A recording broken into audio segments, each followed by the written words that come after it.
হুজুর পীর কেবলা। হুজুরের নাম কি? যিনি মায়ের পেট থেকে ওলি হয়েছিলেন। হুজুর আমার গভীর রাত নিশিতে রাতে একা একা বসে দরুদ পড়তেন, রসুলের শানে নাত পড়তেন। কোথায় পাবেন? হুজুরের জীবন চরিত্রের 120 পৃষ্ঠায় দেখে নেবেন। আল্লাহর বয়স তখন অল্প। হুজুর আবার বসে বসে নাত পড়েন, হুজুর আবার বসে বসে কবিতা পড়েন।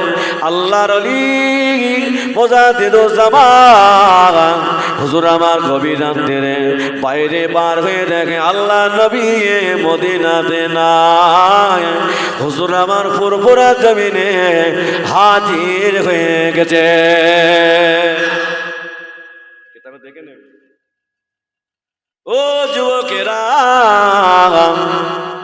আল্লাহর ওলি মুজাদ্দিদুজ্জামান আল্লাহ নবীকে সালাম দিয়েছেন, পিছনের দিকে ফিরে দেখে না নাজমুস সাদাত হুজুর দাঁড়িয়ে আছেন। আল্লাহর ওলি মুজাদ্দিদুজ্জামান হুজুরকে একটু ধমক দিয়েছেন। বাবা, নবীর সঙ্গে বিয়াদবি হয়নি তো? ধমক দিয়েছে। সকাল হয়ে গেছে, মসজিদে সবাই নামাজ পড়তে এসেছে, হুজুরকে খুঁজে পাচ্ছেন না। সারাদিন কেটে গেছে, মাগরিবের নামাজ পড়ে জিকির আজকার করেছেন, হুজুরকে পেলেন না। এশার নামাজ পড়ে হুজুর ঘরে চলে গেলেন। ঘরে দিয়ে গিয়ে আল্লাহর ওলি মুজাদ্দিদুজ্জামান পাটিটা বিছিয়ে মদিনা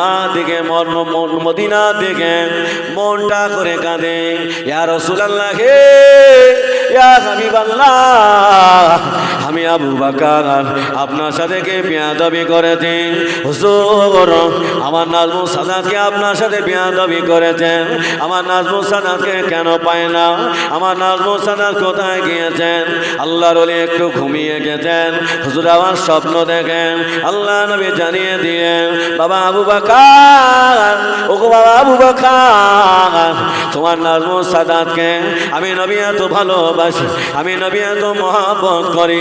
তোমার নাজমুস সাদাত আমার শানে নাত পড়ছিল, আমার শানে কবিতা পড়ছিল। আমি নবী আর মদিনায় থাকতে পারি না, আমি মদিনা শরীফ থেকে ফুরফুরাতে হাজির হয়ে গেলাম। ও বাবা আবু বকর, তোমার নাজমুস সাদাতকে যদি পেতে হয় আমার আওলাদ আব্দুল কাদের জিলানীর কাছে খোঁজ নেবে বাবা, রুহানি হালাতে খোঁজ নেবেন।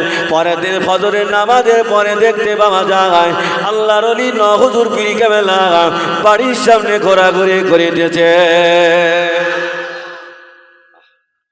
বাবা, বেশি বেশি করে একটু দরুদ শরীফ পড়ো। জুম্মার নামাজ পড়ে জুম্মার দিন আসরের পরে একটু পার্টিতে বসে একটু দরুদ পড়বে বাবা, দেখবে অনেক ফজিলত।